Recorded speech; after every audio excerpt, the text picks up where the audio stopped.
네, 안녕하십니까. 신지식인 정인태입니다. 저는 국립한국복지대학교 특임교수를 역임했습니다. 네, 저출산도 심각한데 저체중아도 문제 두 배 늘어 우리나라가 저출산이 나라 멸망급이다. 네, 이렇게 경고가 되고 있음에도 불구하고 이 정치권에서는 신경을 안 쓰고 있는 것 같아요. 네, 아주 심각한 문제고요. 이 저출산이 지금 뭐 1.8일, 네, 우리가 합계 출산율이 1.8일이다 이렇게 얘기를 하고 있는데 이게 굉장히 심각한 정황이거든요. 그래서 적어도 2.1은 넘어야지, 그래야지 나라가 유지가 되는데 지금 1.8일 이 정도로 떨어져 가지고 0.8일이죠. 0.8일. 1점도 아니라 0.8일.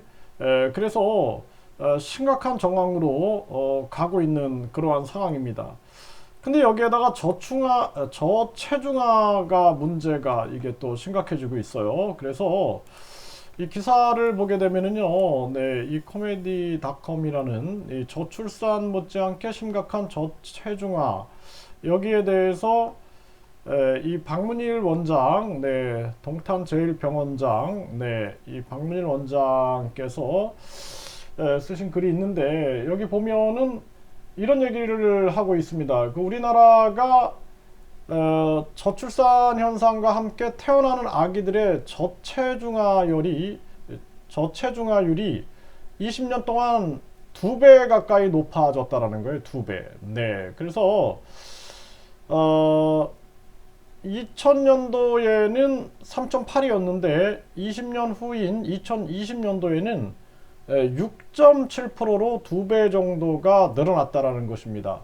그래서 이러한 문제가 뭐 예를 들어서 이 건강하지 못한 사람이 활동하게 되는 거죠. 그래서 이 저자는 이런 얘기를 합니다.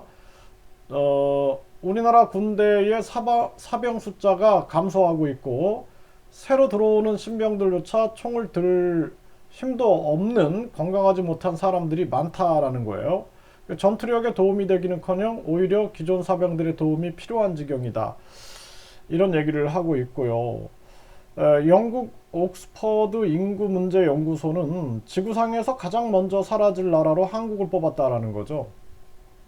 그런데 한국에 이렇게 저출생 문제가 심각함에도 불구하고 이 저체중아가 2배가 늘었다라는 거예요. 그래서 이 이유는 뭐냐 하면은 조산으로 태어나는 경우, 네, 그럴 경우에는 사망도 많고, 네, 신생아의 60에서 80의 사망도 많고, 그리고 이 저체중아로 태어날 수 있다라는 거죠.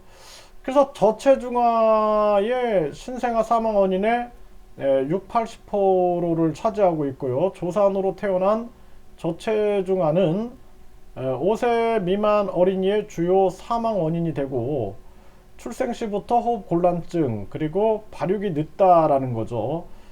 또 각종 질환 발생률도 높고 학습 문제, 청각장애, 시력 문제 등 각종 장애로 고통을 받을 수도 있고요.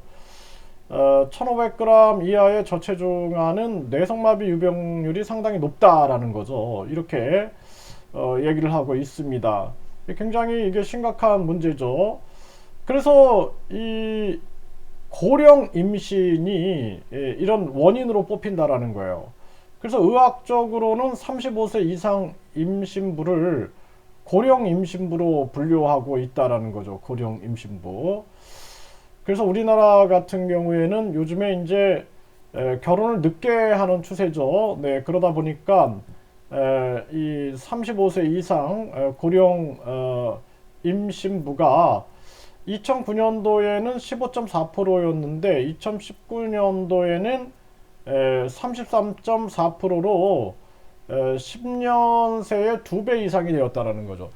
그러니까 저체중아도 20년 동안 2배가 늘었고 그리고 고령 임신, 35세 이상인 고령 임신도 10년 새 2배 이상이 됐다라는 거예요.